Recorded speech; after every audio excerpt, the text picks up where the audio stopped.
ba ito barangay tapos naging plaza or plaza naging barangay? Plaza tapos naging barangay. Ang gulo, no? So, okay. So ito pala yung sinasabi ni Yorme noon. Hi, hello. Subscribe lang kayo dito. Mag-iingat kayo. Lahat ng viewers ng Rochelle Anting vlog, please do subscribe and thank you for all your support. Toy, so, yeah, no? Ingat.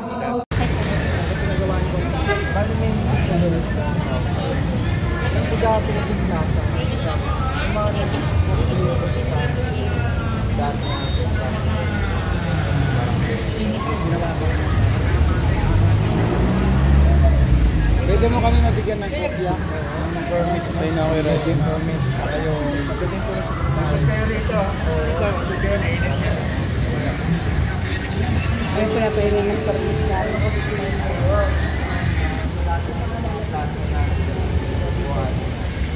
Ngayon, i-verify lang natin kung talagang setting ito. Kasi may mga complex na talaga na ay bawal na kayo pag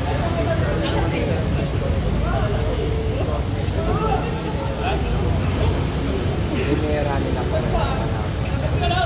Tignan lang natin.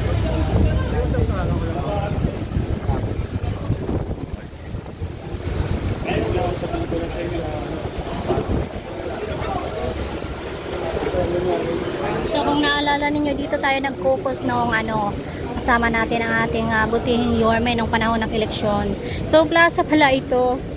Yan. So hindi ko katakalain na pero ang ganda kung malinis lang ito.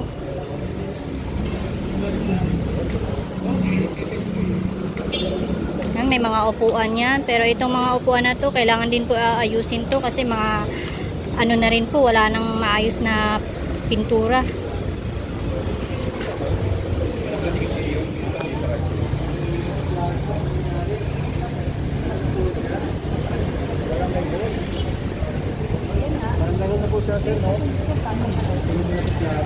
Okay. So ito pala yung sinasabi ni Yorme noon na ito. Wait lang, hindi ko makita. So ito pala yun, Plaza de la Virgin Community Center, Karamay sa inyong pagtagumpay. So ilang floor ba ito? So naging, naguguluhan kasi ako plaza tapos naging barangay. Ang gulo, no? So mamaya tatanungin natin si Sir.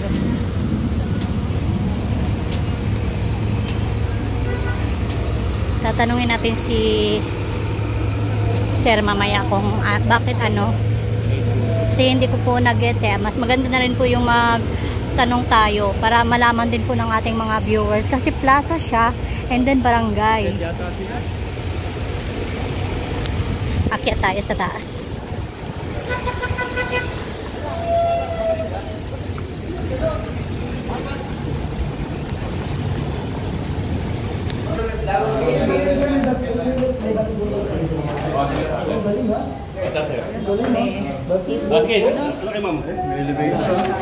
Ito sa sa lugar na to. Permit po. Lahat ng legal documents, permits sa upon construction nitong Sir, po ba ito barangay tas naging plaza or plaza naging barangay? Plaza de la Virgen siya, so plaza talaga siya ginawang Barangay doon. Basketball court pa. Yun, malinaw. So, andito na po tayo guys sa third floor. Third floor. Ay, basketball. Hiningal ako.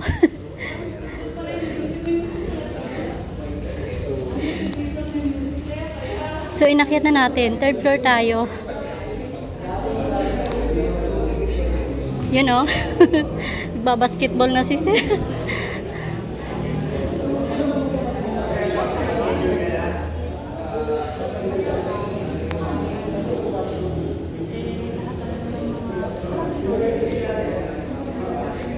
Ganda naman ang basketball na to.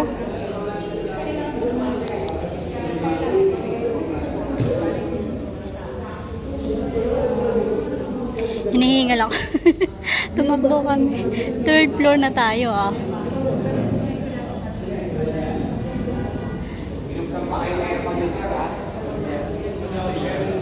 So ito pala yung Ito yung sinasabi ko sa inyo kanina. Natanong na rin natin si Sir Gideon. Ito pala ay plaza, tas barangay. So, pinagsama. Tingnan natin.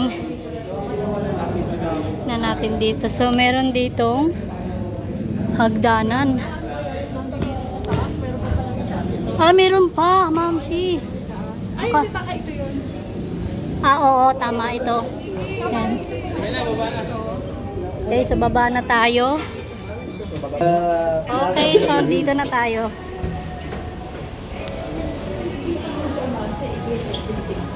Ay, kay Erwin ba? Sorry. Kasi narinig ko gano'n. Ayan, so, dito lang tayo sa baba. Kaya sa akin, lahat na. Morning, sir. Alright, so dito ko natatapusin ang ating update dito sa Plaza plus Barangay. So, pinakyat na rin po natin sa taas. Pinicturean na po ni Sir Gideon itong plaza. Third floor pala ito. So, naalala ko na dito pala tayo nag-focus nung kasama po natin si Yorme. Okay naman. Dito doon na yung barangay, may legal document sa permit ng construction.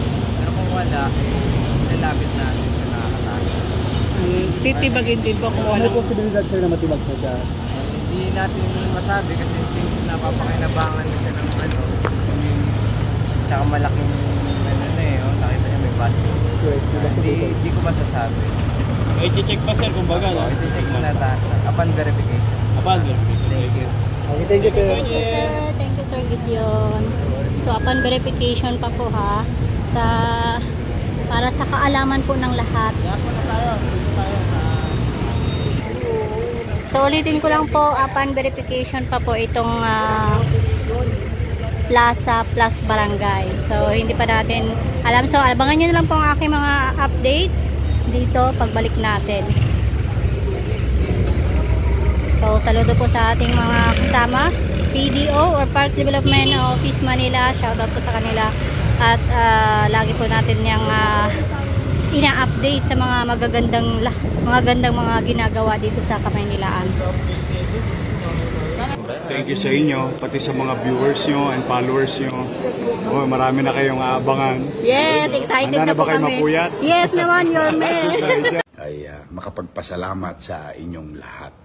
At sa ating mga vloggers, shout out sa lahat ng vloggers. You survive. Abonado pa kayo. Thank you very much sa inyo, ha?